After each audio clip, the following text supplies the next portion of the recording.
జగిత్యాల జిల్లా చక్కా జామ్ పేరుతో జాతీయ రహదారుల దిగ్బంధానికి రైతు సంఘాల పిలుపు మేరకు కాంగ్రెస్ పార్టీ కేంద్ర వ్యవసాయ చట్టాలను వెనక్కి తీసుకోవాలని కోరుతూ జిల్లా కేంద్రంలో స్థానిక తహసీల్ చౌరస్తా వద్ద జిల్లా కాంగ్రెస్ పార్టీ ఆధ్వర్యంలో ఆందోళన ధర్నాలో పాల్గొన్నారు. పట్టభద్రుల MLC Jeevan Reddy, state organising secretary Banda Shankar, DCC Nizamabad అధ్యక్షులు మానాల మోహన్ రెడ్డి, సిటీ కాంగ్రెస్ అధ్యక్షులు కాసవేణు, జగిత్యాల జిల్లా డీసీసీ అధ్యక్షుడు అడ్లూరి లక్ష్మణ కుమార్, కాంగ్రెస్ నాయకులు, కార్యకర్తలు పాల్గొన్నారు. రైతులను వ్యవసాయ కూలీలుగా మార్చే నల్ల చట్టాలను రద్దు చేయాలని డిమాండ్ చేస్తూ కాంగ్రెస్ ఆధ్వర్యంలో వామపక్షాలు భారీ ఎత్తున నిరసన కార్యక్రమాన్ని చేపట్టాయి. పార్టీ కార్యకర్తలు, రైతు సంఘాల నేతలు చేతిలో జెండాలు పట్టుకుని కేంద్ర ప్రభుత్వానికి వ్యతిరేకంగా నినాదాలు చేశారు. మోదీ ప్రభుత్వం ప్రవేశపెట్టిన చట్టాల వల్ల రైతులు నట్టేట మునిగిపోతారని ఆందోళన వ్యక్తం చేశారు. రైతులతో చర్చించకుండానే బిల్లులను ఆమోదించడం దారుణమన్నారు. చట్టాల వల్ల రైతులు తీవ్రంగా నష్టపోతారని ఆవేదన వ్యక్తం చేశారు. తక్షణమే నూతన చట్టాలను రద్దు చేయాలని డిమాండ్ చేశారు. లేని పక్షంలో ఉద్యమాన్ని మరింత ఉధృతం చేస్తామని హెచ్చరించారు. మధ్యాహ్నం 12 గంటల నుండి 3 గంటల వరకు టౌన్ సీఐ జయేష్ రెడ్డి నేతృత్వంలో టౌన్ ఎస్ఐ శంకరనాయక్ ఎలాంటి అవాంఛనీయ ఘటనలతో పాటు ప్రజానీకానికి అసౌకర్యం కలగకుండా దారి మళ్లింపు చేసి పర్యవేక్షణ చేశారు. అనంతరం పట్టభద్రుల ఎమ్మెల్సీ జీవనరెడ్డి మాట్లాడుతూ ఎన్నికల వాగ్దానాలే కాకుండా రైతు వ్యతిరేక చట్టాలతో రైతులను కూలీలుగా మార్చే ప్రయత్నం జరుగుతుందన్నారు.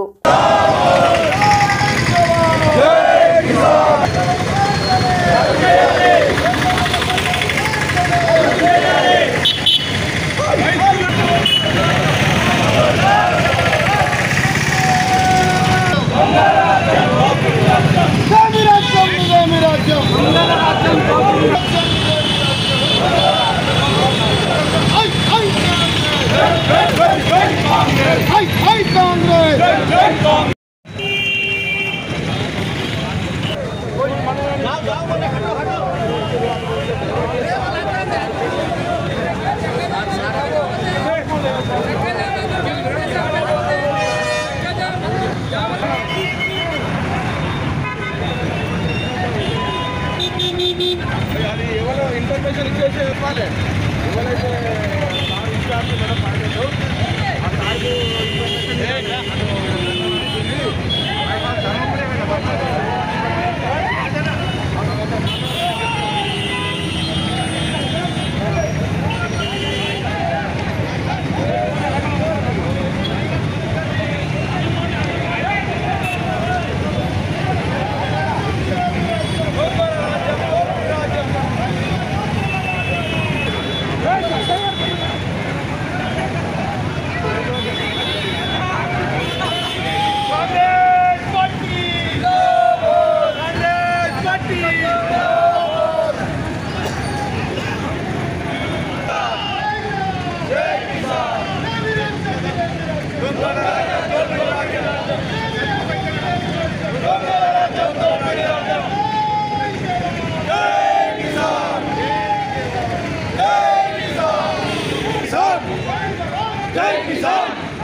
Zindabad! Rahul Gandhi!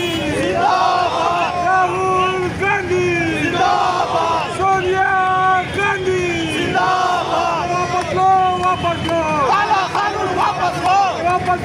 वापस लो, वापस लो, काला कानून वापस लो, वापस लो, वापस लो, काला कानून वापस लो, वापस लो, वापस लो, काला कानून वापस लो, वापस लो। मोदी तू क्या राज करेगा, देश को सत्यानाश करेगा। मोदी तू क्या राज करेगा, देश को सत्यानाश करेगा। मोदी तू क्या राज करेगा, देश को सत्यानाश करेगा। जय जवान, जय किसान, जय जवान, जय किसान, जय जवान, जय किसान। वापस लो, वापस लो, काला कानून वापस लो, वापस लो, वापस लो, काला कानून वापस लो, वापस लो, वापस लो, काला कानून वापस लो, वापस लो, काला कानून वापस लो। Fight fight Congress, fight fight Congress, fight fight Congress, fight fight Congress, fight fight Congress, fight fight Congress, fight fight Congress, fight fight Congress, fight fight Congress, fight fight Congress, fight fight Congress, fight fight Congress, fight fight Congress, fight fight Congress, fight fight Congress, fight fight Congress, fight fight Congress, fight fight Congress, fight fight Congress, इधर भी राज्यम, इधर भी राज्यम, इधर भी राज्यम, इधर भी राज्यम, इधर भी राज्यम, इधर भी राज्यम। राहुल गांधी का नायकत्व, राहुल गांधी, फाइट फाइट कांग्रेस, जय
कौन करेगा, कौन करेगा, हम करेगा, हम करेगा। देश की रक्षा कौन करेगा, कौन करेगा, हम करेगा, हम करेगा। Modi down down, Modi down down, Modi down down, Modi down down, Modi down down, Modi down down, Modi down down, Modi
Modi तू क्या राज करेगा, मोदी मोदी मोदी मोदी मोदी मोदी मोदी मोदी मोदी तू क्या राज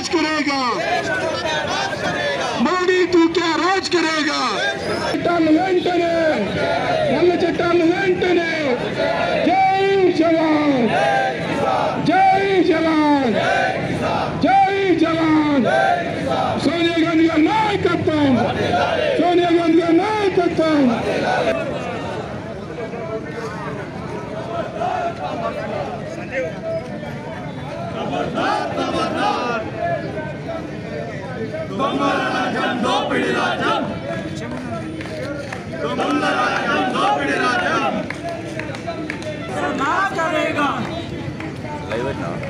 देश का सत्यानाश करेगा।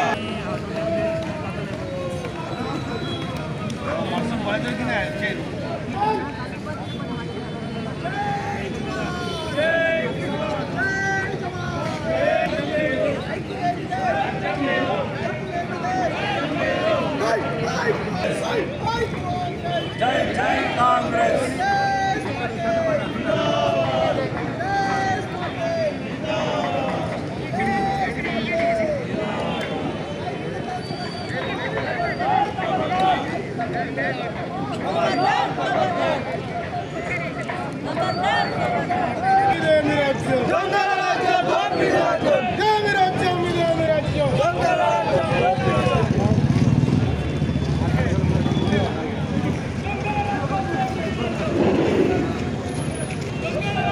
ఈరోజు పరిశ్రమల మీద ఆధారపడేటటువంటి సంఖ్య దాదాపు 20 కోట్లు ఉంది. మరి 135 కోట్ల జనాభాలో మరి 80 కోట్ల వరకు ప్రత్యక్షంగా పరోక్షంగా వ్యవసాయం, తర్వాత రాత్రనక పగలనక తన కష్టార్జితంతో ఈ దేశానికి అన్నం పెడుతున్నటువంటి రైతు పట్ల ఈనాడున్నటువంటి కేంద్ర ప్రభుత్వము భారతీయ జనతా పార్టీ అహంకారంతో తర్వాత పట్టాలతాం చర్చలు జరుపుతామని చెప్పి 11 సార్లు చర్చలు జరిపి మరి రైతుల యొక్క డిమాండ్లను పరిష్కరించకుండా మొండిగా మరి పరిశ్రమల మీద ఆధారపడేటటువంటి సంఖ్య దాదాపు 20 కోట్లు ఉంది. మరి 135 కోట్ల జనాభాలో మరి 80 కోట్ల వరకు ప్రత్యక్షంగా పరోక్షంగా వ్యవసాయం, తర్వాత రాత్రనక పగలనక తన కష్టార్జితంతో ఈ దేశానికి అన్నం పెడుతున్నటువంటి రైతు పట్ల ఈనాడున్నటువంటి కేంద్ర ప్రభుత్వము భారతీయ జనతా పార్టీ అహంకారంతో తర్వాత పట్టాలతాం చర్చలు జరుపుతామని చెప్పి 11 సార్లు చర్చలు జరిపి మరి రైతుల యొక్క డిమాండ్లను పరిష్కరించకుండా మొండిగా మరి ఈరోజు పెద్ద ఎత్తున 12 గంటలకెళ్ళి సుమారు 3 గంటల వరకు మరి వారికి సంఘీభావంగా దేశంలో కేంద్ర ప్రభుత్వం చేసిన నిర్ణయాలకు వ్యతిరేకంగా ఎంబడే నల్ల చట్టాలను రద్దు చేయాలని, రైతులకు జరిగే నష్టాన్ని ప్రతి ఒక్క రైతుకు తెలిసే విధంగా ఇలా జగిత్యాల జిల్లా వ్యాప్తంగా పెద్ద ఎత్తున మనం నిరసన కార్యక్రమం చేపట్టినాం. మేము ఒకటే చెప్పదలుచుకున్నాము, మోడీ గారు ఏదైతే మన్ కా బాత్ అని రేడియోలో మాట్లాడము, లక్షల రూపాయల ఖరీదు గల దుస్తులు వేసుకొని పెద్ద పెద్ద టెలివిజన్ ముంగట వచ్చి గడ్డం మెచ్చుకొని చాలా నిదాయిపరులు లెక్క మాట్లాడడం కాదు. మోడీ గారు ఈరోజు అన్నం పెట్టి అన్నదాత నెలల కొద్దీ వారి కుటుంబాన్ని వదిలిపెట్టి వారి వ్యవసాయాన్ని వదిలిపెట్టి రాబోయే కాలంలో ఆ పిల్లలకు ఈ వ్యవసాయ చట్టం ద్వారా రాబోయే కాలం రైతులకు తీవ్ర నష్టం జరుగుతుంది.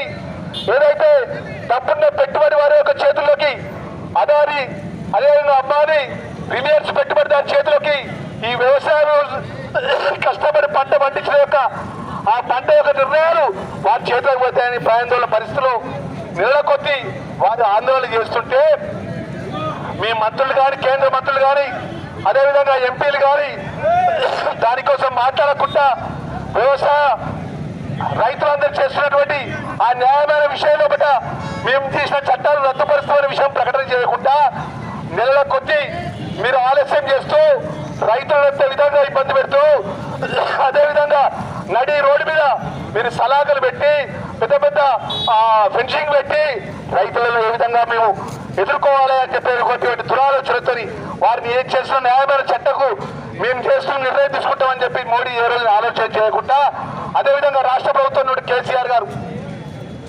మాకు బాధాకర విషయం ఏంటంటే కేసీఆర్ గారు గత నెల రోజుల క్రితము వాళ్ళ మంత్రులకు వాళ్ళ ఎంపీలకు వాళ్ళ ఎమ్మెల్సీ ఎమ్మెల్యేలకు చెప్పాడు, అయ్యా మీరు ట్రాక్టర్లో ర్యాలీ చేయండి, కేంద్ర ప్రభుత్వం ప్రవేశపెట్టిన రైతు చట్టానికి వ్యతిరేకంగా నిరసన తెలియజేయండి అన్నాడు. మేము కూడా అనుకున్నాం అధికార పార్టీ టీఆర్ఎస్లకు ఇప్పుడైనా కూడా రైతుల మీద చేయొచ్చింది అనుకున్నాం. పెద్ద ఎత్తున వాళ్ళ మంది మార్పులను పెట్టుకొని రైతు ర్యాలీలు కేంద్ర ప్రభుత్వం ప్రవేశపెట్టే చట్టాలకు వ్యతిరేకంగా నిరసన కార్యక్రమం చేసిండు. మన కేసీఆర్ మన ప్రధానమంత్రి మోడీ గారు కలిసి వచ్చిన తర్వాత ఏమైందో తర్వాత ఎంబడే యూటర్న్ చేసుకొని కష్టపడి పంట పండించిన రైతులు కళ్ళంకాన్ని ఐకేపీ చట్టాలను నేను రద్దుపరుస్తున్నా అని చెప్పి ప్రకటన చేసిండు. అంటే కేసీఆర్ను మోడీ గారు ఇద్దరు ఒకటే రైతు వ్యతిరేక విధానాలు చేస్తున్నటువంటి ఈ రెండు కేంద్ర రాష్ట్ర ప్రభుత్వం వ్యతిరేకంగా ఈరోజు పెద్ద ఎత్తున నిరసన కార్యక్రమం చేపట్టిన విషయాన్ని తెలియజేస్తూ మరి 2:30-3 గంటలు అయినా కూడా మా కామ్రేడ్ సోదరులు సోదరిమణులు మా కాంగ్రెస్ పార్టీ కుటుంబ సభ్యులు పెద్ద ఎత్తున రైతులకు అండగా ఉండే విధంగా ఈరోజు నిరసన కార్యక్రమం చేపట్టి పెద్దలు జీవన్రెడ్డి గారి నేతృత్వంలో చేపట్టినందుకు మనస్ఫూర్తిగా రాబోయే కాలంలో ఏదైతే ఈ చట్టం రద్దయ్యేంత వరకు కూడా మేము అందరం అన్నదమ్ములుగా రైతులకు అండగా ఉండే విధంగా పోరాటం చేస్తామనే విషయాన్ని తెలియజేసుకుంటూ సెలవుకుంటున్నా. జై హింద్, జై కాంగ్రెస్. ఎకరాలు సాగు చేసిన ఆయన కనీసం ₹1,00,000 ఆదాయం లేనటువంటి రోజులు మనం చూస్తూ ఉన్నాం. మరి ఇటువంటి పరిస్థితులలో వ్యవసాయం ఇష్టం ఉన్నా లేకున్నా వేరే మార్గం లేక ఉద్యోగాలు ఉపాధి లేక కానీ పారిశ్రామిక రంగం కానీ అభివృద్ధి చెందకుండా యువకులకు ఉద్యోగాలు ఉపాధి అవకాశాలు వచ్చేటటువంటి పరిస్థితి లేదు. మొత్తం వ్యవసాయం మీదనే ఆధారపడి ఉంది కనుక ఈ వ్యవసాయాన్ని మనం రక్షించుకోవాల్సినటువంటి అవసరం ఉంది. మరి రైతులు కోరుతున్నది ఏంటిది? 3 చట్టాలు రద్దు చేయాలి, స్వామినాథన్ సిఫారసులు అమలు చేయాలి, తర్వాత అరెస్ట్ అయినటువంటి రైతుల్ని విడుదల చేయాలని చెప్పే డిమాండ్లతోని ఈ నిరాహార దీక్షలు, తర్వాత నిరసన కార్యక్రమాలు, తర్వాత శాంతియుత పోరాటాలు జరుగుతాయి.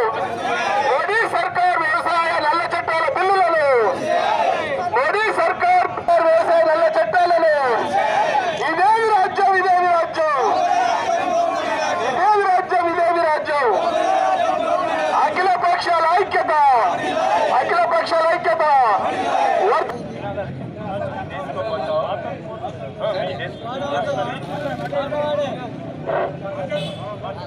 రైతాంగ పోరాటాలు, రైతాంగ పోరాటాలు, అఖిల పక్షాల ఐక్యత తీసుకొచ్చే పరిస్థితి ఉండే.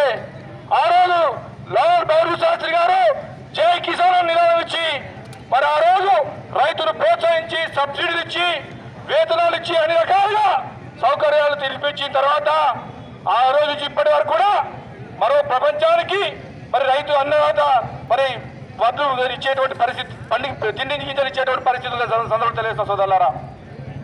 ఈరోజు దురదృష్టశాత్తు ఏంటంటే ఈ మోడీ ప్రభుత్వం వచ్చి 6 సంవత్సరాల తర్వాత కార్పొరేట్ వ్యవస్థ మరో స్వతంత్ర పోరాటం సోదరులారా.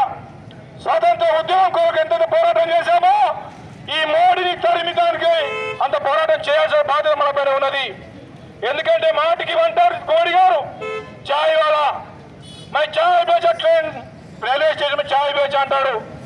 చాయ్ అమలు కన్న తల్లి లాంటి రైల్వే స్టేషన్ కూడా అమ్మారు సోదరులారా, బిఎస్ఎన్ఎల్ అమ్మారు సోదరులారా, ఎయిర్ ఇండియన్ అమ్మారు సోదరులారా, ఈ దేశాన్ని అమ్మబోతున్నారు సోదరులారా. దయచేసి ఈ దేశాన్ని అమ్ముతూ ఉంటే మనం చూస్తూ ఊరుకుంటామా? ఊరుకోలేం. తప్పకుండా మరో స్వతంత్ర పోరాటం చెప్పి సందర్భాన్ని తెలియజేస్తా ఉన్నాను. మరి రైలు ఏదైతే ఢిల్లీలో 72 రోజులుగా రైతులు ఉద్యమం చేస్తే చలిలో చేస్తూ ఉంటే వాళ్ళని రానియకుండా రోడ్డు పైన మేకులు పెడతా ఉన్నారు సోదరులారా. మేమంటే ఈ సందర్భంగా ప్రశ్నిస్తా ఉన్నాం కాంగ్రెస్ పార్టీ కార్యకర్తగా. మేము నక్సలైట్లమా, రైతుల వల్ల మరి వేరే ఉద్యమంలో ఉన్నటువంటి వారా? మరి రైతులు కనుక ఈ దేశాన్ని నాశనం చేసేటువంటి వారా అని చెప్పి సందర్భంగా ప్రశ్నిస్తా ఉన్నాను. నీకు దమ్ము ధైర్యం ఉంటే మోడీ గారు చైనా మన భూభాగాన్ని ఆక్రమించుకుంటున్నారు, నీకు దమ్ము ఉంటే చెప్పండి జాతి అంటావే, దమ్ము ధైర్యం ఉంటే వాళ్ళని ఆపని చెప్పి సందర్భాన్ని సవాల్ చేస్తా ఉన్నాను. అదేవిధంగా సోదరులారా, రాష్ట్ర ప్రభుత్వం తెలంగాణ రాష్ట్ర రథసారథి కల్వకుంట్ల చంద్రశేఖరరావు గారు గత ఎన్నికల్లో అంతకుముందు తెలంగాణ ఉద్యమం కొరకు పోరాటం చేశావే కేసీఆర్ గారు, చీటికి మాటికి మాట్లాడితే రాజీనామా చేశారే కేసీఆర్ గారు. ఇదే సవాల్ జగిత్యాల సవాల్ చేస్తా ఉన్నాను. రైతులకు నల్ల చట్టాలకు వ్యతిరేకంగా నువ్వు రాజీనామా చేయని చెప్పి సందర్భంగా ప్రశ్నిస్తా ఉన్నాను. అంతేకాకుండా రాష్ట్రంలో ఉన్నటువంటి ఎమ్మెల్యేలతో పాటుగా ఎంపీలతో పాటుగా ఇక్కడ శాసనసభ్యుడు కూడా అందరూ కూడా రాజీనామా చేసి రైతులకు బాధ్యతగా నిలిచాలని చెప్పి సందర్భంగా తెలియజేస్తా సోదరులారా. మరొక విషయం, మొన్నటికి మన నిజామాబాద్ పార్లమెంట్ సభ్యుడు గెలిచిన తర్వాత ఏమన్నారంటే బాండ్ పేపర్ పైన పసుపు తెచ్చని చెప్పి అన్నాడు సోదరులారా.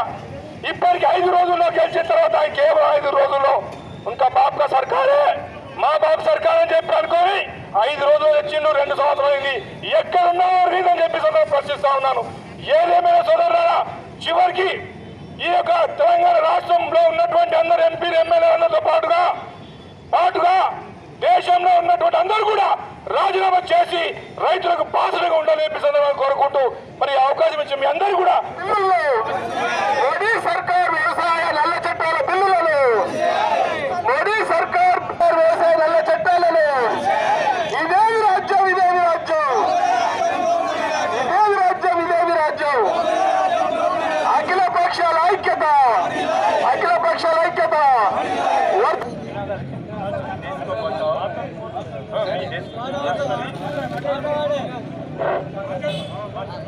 రైతాంగ పోరాటాలు, రైతాంగ పోరాటాలు, అఖిల పక్షాల ఐక్యత.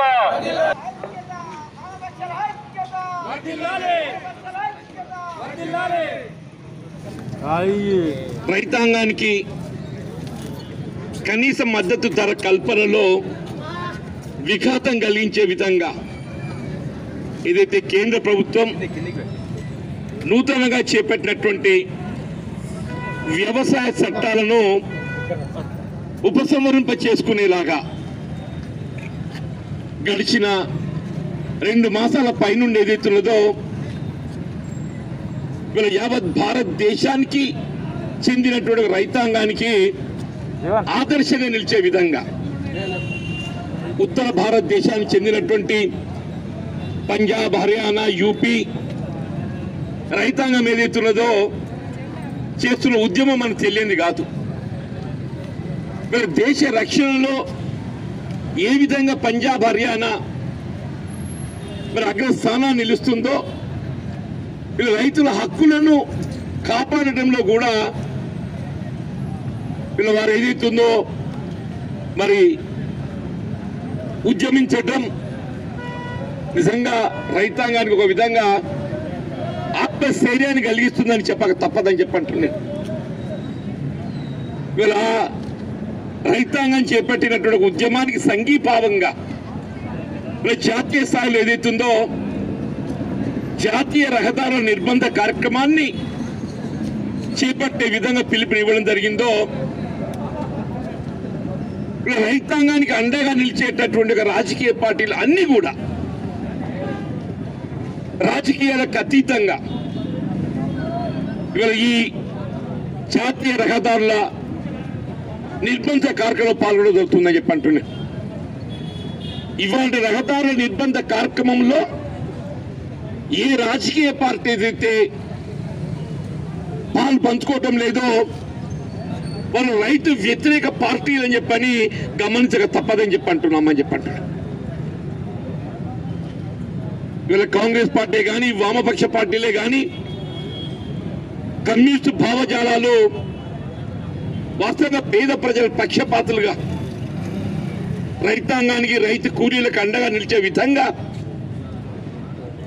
వాళ్ళు ఏదైతే పోరాటాలు చేయడం జరుగుతుందో వీళ్ళ జగిత్యాల జిల్లా కేంద్రంలో మిత్రుడు అడ్డరు లక్ష్మణ్ కుమార్ గారి ఆధ్వర్యంలో చేపట్టినటువంటి ఈ జాతీయ రహదారుల నిర్బంధ కార్యక్రమానికి జిల్లా నలుమూల నుండి తరలి వచ్చినటువంటి సోదర కాంగ్రెస్ కార్యకర్తలు, అభిమానులు, వివిధ హోదాల్లో ఉన్న ప్రజాప్రతినిధులు, ముఖ్యంగా మా కామ్రేడ్ సోదరులు, ఆడబిడ్డలకు ఏదైతుందో నేను హృదయపూర్వకంగా ధన్యవాదాలు చెప్తున్నాను చెప్పంటున్నా.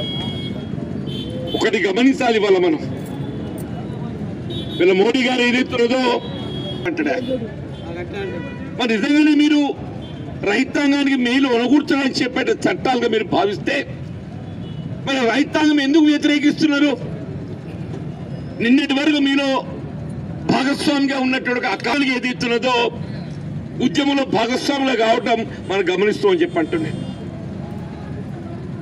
వీళ్ళ అంతర్జాతీయ స్థాయిలో కూడా మరి భారత ప్రభుత్వానికి ఒక విధంగా ఏదైతుందో అభిశంసంగా భావించాలని చెప్పంటున్నాను. మీరేమంటారు? రైతాంగం ఏదైతుందో ఉత్పత్తి మీరు ఎక్కడైనా అమ్ముకోవచ్చు, ఎవరికైనా అమ్ముకోవచ్చు, తీయటి మాట అని చెప్పంటున్నాను. ఎక్కడైనా అమ్ముకోవచ్చు, ఎవరికైనా అమ్ముకోవచ్చు, అందులో అభ్యంతరం లేదు ఎవరికి కూడా. కానీ మన రైతాంగానికి గిట్టుబాటు అయ్యే విధంగా భారత ప్రభుత్వమే అమలు చేతలపెట్టినటువంటి ఒక కనీస మద్దతు ధర చట్టం ఏదైతుందో అమలు చేపించవలసిన బాధ్యత మరి మీపై ఉందా లేదా అని చెప్పి మాత్రం అడుగుతున్నాను చెప్పండి.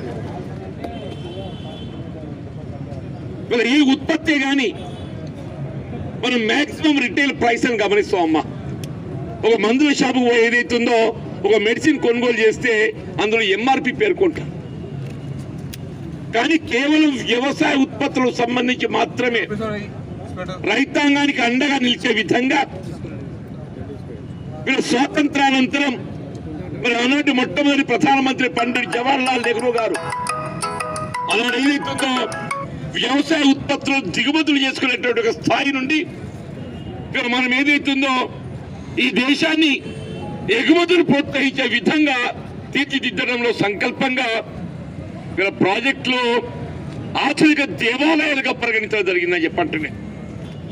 రైతు పండించేటటువంటి పంటకు మార్కెట్లో రైతు దగా కాకూడదు అనేటువంటి ఒక భావనతోని ఈ కనీస మద్దతు ధర మినిమం సపోర్ట్ ప్రైస్ చట్టాన్ని ఏదైతుందో అమలు చేతలపెట్టడం జరిగిందని చెప్పండి. ఇక్కడ గమనించాల్సింది ఏ ప్రభుత్వం అయితే కనీస మద్దతు ధర మినిమం సపోర్ట్ ప్రైస్ నిర్ణయం చేయడం జరుగుతుందో దాన్ని అమలు చేపించాల్సిన బాధ్యత ఆ ప్రభుత్వమే ఉంటుందమ్మని చెప్పండి. ఇది రాజ్యాంగ నిబంధన. ఒక ప్రభుత్వం ఏదైతే చట్టాన్ని రూపొందిస్తే ఆ చట్టాన్ని అమలు చేపించవలసిన బాధ్యత ఆ ప్రభుత్వం మీద ఉంటుంది. మీరు ఏదైతే నూతన వ్యవసాయ చట్టాలు రైతు సంక్షేమంగా భావిస్తున్నారో వీళ్ళకి కనీస మద్దతు ధరను కూడా మీరు నిర్ణయించింది కదా. మరి ఆ కనీస మద్దతు ధర అమలు చేపించాల్సిన బాధ్యత మీపై లేదా? వీళ్ళ వ్యవసాయ మార్కెట్లో కానీ ఇతరత్రా కానీ ఎప్పుడైతే రైతు కనీస మద్దతు ధర లభించలేని పరిస్థితులలో ప్రభుత్వ రంగ సంస్థలు ధరల స్థిరీకరణ నిధితో కేంద్ర రాష్ట్ర ప్రభుత్వాల సమన్వయంతో ఏదైతుందో రైతుకు అండగా నిలిచి ఆ వ్యవసాయ ఉత్పత్తులు కొనుగోలు చేసి మరి రైతుకు అండగా నిలవడం ప్రభుత్వాల బాధ్యత అమ్మా అని చెప్పంటున్నారు. భారత ఆహార సంస్థ ఇప్పుడే మా మిత్రులు పేర్కొన్నారు. భారత ఆహార సంస్థ ఒకవైపు ధాన్యం సేకరణతో రైతుకు అండగా నిలవడంతో పాటుగా రైతుకు కనీస మద్దతు ధరను కల్పించడంలో అండగా నిలవడంతో పాటుగా నిరుపేద వర్గాలకు పట్టెడన్నం పెట్టేటటువంటి public distribution system PDS rice ఏదైతుందో సేకరించేట బాధ్యత పీడిఎస్ పై ఉందమ్మా, మన ఎఫ్సిఐ పై ఉందమ్మా అని చెప్పంటున్నారు. మీరు అటువంటి ఎఫ్సిఐనే నిర్వీర్యం చేసే విధంగా ధాన్యం కొనుగోలు చేయలేకపోవడంతో ఇటు రైతు నష్టపోతే ధాన్యం సేకరణ నిలిపివేయడంతో బియ్యం సేకరణ నిలిచిపోతే అటు పేదవాడి పట్టెడు అన్నం పెట్టేటువంటి పబ్లిక్ డిస్ట్రిబ్యూషన్ సిస్టమ్ రైస్ కూడా మరి నిలిచిపోతుందని చెప్పని చెప్పక తప్పదమ్మని చెప్పంటున్నాడు. వాళ్ళు ఈ దేశాన్ని పట్టెడు అన్నం పెట్టే రైతమ్మా అంటున్నాను. రైతుకి వాళ్ళు ఏదైతుందో ప్రస్తుత పరిస్థితుల్లో ఉంటే వాళ్ళు ఒక ట్రాక్టర్ నడవాలంటే డీజిల్ కావాలమ్మా.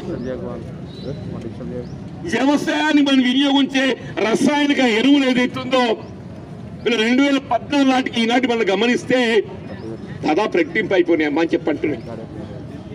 అదే రసాయనిక ఎరువులకు సంబంధించి దొంగ దెబ్బతీసే విధంగా ఒకప్పుడు 50 కిలోలు ఉన్నటువంటి యూరియా బ్యాగును 45 కిలోల కుదించడం జరిగింది. నిజామాబాద్ ఆలోచన చేయండి అని చెప్పంటే నేను ఒకవైపు ఏదైతుందో మీరు ధరల పెంపుకు కారకులు అవుతారు, ఇంకొక వైపు ఏదైతున్నదో తూకంలో ఏదైతుందో 5 కిలోలు తగ్గించడం అంటే దాదాపు ఏదైతే 20% 10% కోల్పోతామని చెప్పంటున్నాయి. యావత్ భారత జాతి ఏదైతుందో దీన్ని తీవ్రంగా పరిగణిస్తుంది, వ్యతిరేకిస్తుందని చెప్పని హెచ్చరిస్తుందని చెప్పంటున్నాయి. వీళ్ళ కనీస మద్దతు ధర వాస్తవంగా ఈ రైతు వ్యతిరేక చట్టాలు వ్యతిరేకిస్తున్నట్టుగా కేసీఆర్ మినహా ఆయన మంత్రివర్గ సభ్యులతో సహా శాసనసభ్యులు అందరూ కూడా రోడ్డెక్కిచ్చిండ. అందరం కూడా జగన్ మా కేసీఆర్ రైతు పక్షపాతి, రైతు కొరకు ఏదైతుందో ఇవాళ ఎంత పోరాటానికి సిద్ధపడుతుందని చెప్పి అందరం భావించామని చెప్పి అంటున్నా.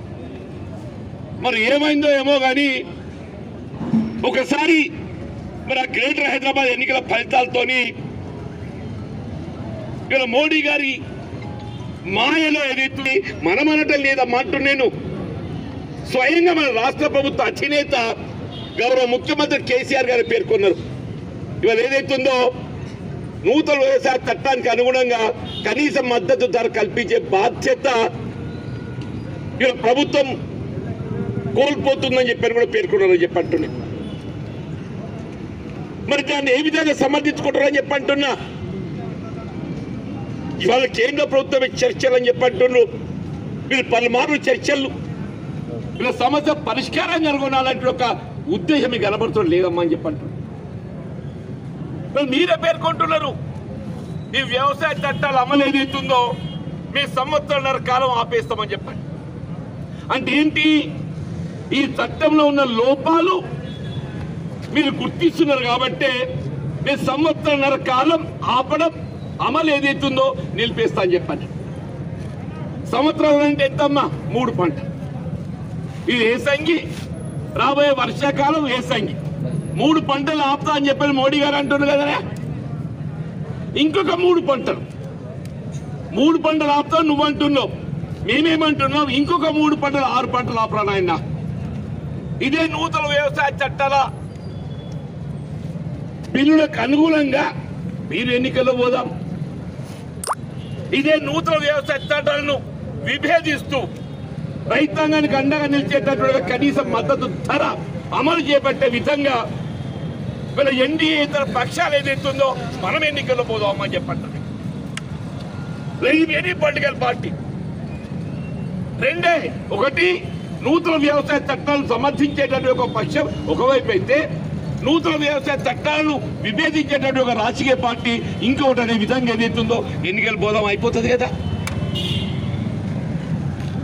వీళ్ళు ఎందుకు రైతులు ఉసురు పోసుకుంటారు అని చెప్పి, ఎందుకు రైతులు ఉసురు పోసుకుంటారు అని చెప్పి అంటున్నాను. రైతుల ఉసురు పోసుకున్నాడు ఎవరు కూడా బాగుపడలేదు. ఎద్దేసిన వ్యవసాయం రైతు రాజ్యం ఏదైతుందో చరిత్రలో కనుమరుగైపోయింది తప్ప ఏదైతుందో ఎన్నడూ బాగుపడలేదు. ఈ మోడీ కూడా బాగుపడని చెప్పని పేర్కొంటున్నామని చెప్పంటున్నాను. ఏ చట్టమైనా కానీ పార్లమెంట్ లో చర్చించి ఒక లౌకికవాదం యావత్ ప్రపంచంలో భారతదేశం ఒక గుర్తింపు, ఇది ఒక సెక్యులర్ స్టేట్. అందులో బాబాసాహెబ్ బిఆర్ అంబేద్కర్ గారు వారు భారతదేశానికి ఏదైతుందో ప్రపంచంలో గుర్తింపు లభించే విధంగా India is a secular state. కుల మతాలకు తావు లేకుండా అన్ని కులాలకు మతాలకు సమానమైనటువంటి రాజ్యాంగ హక్కు కేవలం భారతదేశంలో మాత్రమే కలిగి ఉండే విధంగా రాజ్యాంగం ఉద్దేశించినటువంటి ఘనత బాబాసాహెబ్ బిఆర్ అంబేద్కర్ గారు దొరుకుతుందమ్మని. దాన్ని కాలరాసే అధికారం ఎవరికి లేదమ్మా, కాలరాసే ఎవరికి లేదని చెప్పాలి. దయచేసి వాళ్ళ రైతాంగానికి అండగా నిలిచే విధంగా ఒకవైపు ఏదైతుందో దేశ రక్షణలో భారత రక్షణ దళాలు ఏదైతుందో పోరాట స్ఫూర్తితో నిలువరిస్తుంటే, పొరుగు దేశాలు నిలువరిస్తుంటే కూడా వాళ్ళు అక్రమంగా చొచ్చుకొస్తే నీ విదేశాంగ విధానం ఏమైతుందే? నీ విదేశాంగ విధానం ఏమైతుందని చెప్పంటున్నా. చైనా భారత భూభాగంలో అక్రమంగా దొరబడి ఊరే కట్టేసిందమ్మా అంటున్నా. ఎక్కడ పోయింది భారత ప్రధానమంత్రి గారి యొక్క నైపుణ్యత అని చెప్పంటున్నాడు. దయచేసి ఏదైతున్నదో ఈ రైతు వ్యతిరేక చట్టాలను పూర్తి స్థాయిలో ఉపసంహరింపజేసేంత వరకు మరి ఉద్యమం కొనసాగుతుంది. జాతీయ స్థాయిలో రైతు రాజకీయాలకు అతీతంగా చేపట్టినటువంటి యొక్క కార్యక్రమాన్ని నీరుగార్చే విధంగా రిపబ్లిక్ డే సందర్భంగా 26 జనవరి నాడు ఎర్రకోటను ఎట్లా ముట్టడిస్తారమ్మా? దాని కారకులు ఎవరు? అది మోడీ గారి కుట్ర కాదు అమ్మంటాను నేను. 26 జనవరి ఏదైతుందో రిపబ్లిక్ డే దినోత్సవాన్ని పురస్కరించుకొని అటు వారం రోజుల ముందు ఇటు ఏదైతుందో కార్యక్రమం ముగిసేంత వరకు ఏదైతుందో భారత రక్షక దళాల చేతికి బాధ్యత అటువంటిది ఇవాళ ఈ ధూప్ సిద్ధు ఎవడమై ధూప్ సిద్ధు అని చెప్పంటున్నా. మోడీ గారి అనుంగ అలచరుడు కాదా ధూప్ సిద్ధు? ధూప్ సిద్ధు ఏదైతుందో మోడీ గారి అనుంగ అలచరుడు కాదా అని చెప్పంటున్నా. ఎందుకు మోడీ గారి పెదవులు పలుకుతలేవు అని చెప్పంటున్నాను. ఎక్కడ దాగునని ధూప్ సిద్ధు అని చెప్పంటున్నాను. రైతు ఉద్యమాన్ని నీరు కాచే విధంగా మన రిపబ్లిక్ డే దినోత్సవం, భారత గణతంత్ర దినోత్సవాన్ని కూడా అగౌరవపరిచే విధంగా కుట్ర పడినటువంటి ఒక మోడీ గారిని ఇంపీచ్మెంట్ అంటే పదవికి వెళ్ళి వాయితోలుగా విధంగా ఏదైతుందో భారత ప్రజానీకం పోరాటం చేయాలని చెప్పని నేను కోరుకుంటూ, నేను మరొకసారి నిజంగా నేనైతే సుదీర్ఘ ప్రజా జీవితంలో నేను ఎన్నో ఉద్యమాల్లో పాల్గొన్నామ్మా. ఈరోజు మధ్యాహ్నం 12 గంటల నుండి 3 గంటల వరకు అమ్మ 3 గంటలు ఇదే జనతా చౌరస్తాగా పిలువబడేటువంటి ఒక అంబేద్కర్ చౌరస్తా 3 గంటలు రహదారిని నిర్బంధించిన ఘనత వీళ్ళ కాంగ్రెస్ పార్టీ వామపక్షాలు చెప్పండి మనం చెప్తామని చెప్పారు. అందరూ కూడా ఇట్లా అసలు ఓతలు కావచ్చు అనుకున్నారు. మా మిత్రుల యొక్క దీక్షను నేను అభినందిస్తున్న బాగుంటుంది. కేవలం ఒక్క పిలుపుతో మెసేజ్తో మీరు ఇంత పెద్ద సంఖ్యలో రైతాంగం పక్షపాతులుగా రైతాంగానికి ఏదైతే అండగా నిలిచే విధంగా తరలించినటువంటి యొక్క మా కాంగ్రెస్ మిత్రులు, మా వామపక్ష సోదరులు, ఆడబిడ్డలకు నేను మరొక్కసారి హృదయపూర్వకంగా ధన్యవాదాలు చెప్తూ, నిజంగా కూడా మా పోలీసు మిత్రులు కూడా ఇప్పుడు మా మిత్రులు చెప్పిండు కూడా ఆలోచన కొంత మార్పు వస్తుందమ్మా అంటే వాస్తవాలు గ్రహిస్తున్నారు కూడా. ఢిల్లీలో ఏ విధంగానైతే మేము రైతుల మీద లాఠీ మాత్రం లేపు, మా నలుగురు ఉన్న మంచిది పేరా మంచిది. किसानों के ऊपर तो जुल्म नहीं करी, किसानों के ऊपर हम लाठी नहीं उठाई. ये पुलिस वालों की, उन लोगों की बात बोल रहा हूँ मैं, पुलिस वालों की बात बोल रहा हूँ. ఎందుకు ఇలా పోలీసు వాళ్ళు కూడా పట్టేడు అన్నం పెట్టేది ఎవరమ్మా? ఇదే రైతు బిడ్డ అంటున్నాను. ఇలా మోడీ గారి పట్టేడు అన్నం పెట్టడం ఎవరు? ఇదే రైతు అని చెప్పంటున్నాను. కాబట్టి ఏదైతున్నదో ఈ కార్యక్రమాన్ని జయప్రదం చేయడానికి తోడు మిత్రులకు అందరికీ కూడా హృదయపూర్వకంగా ధన్యవాదాలు చెప్తూ సెలవు తీసుకుంటున్నా. జై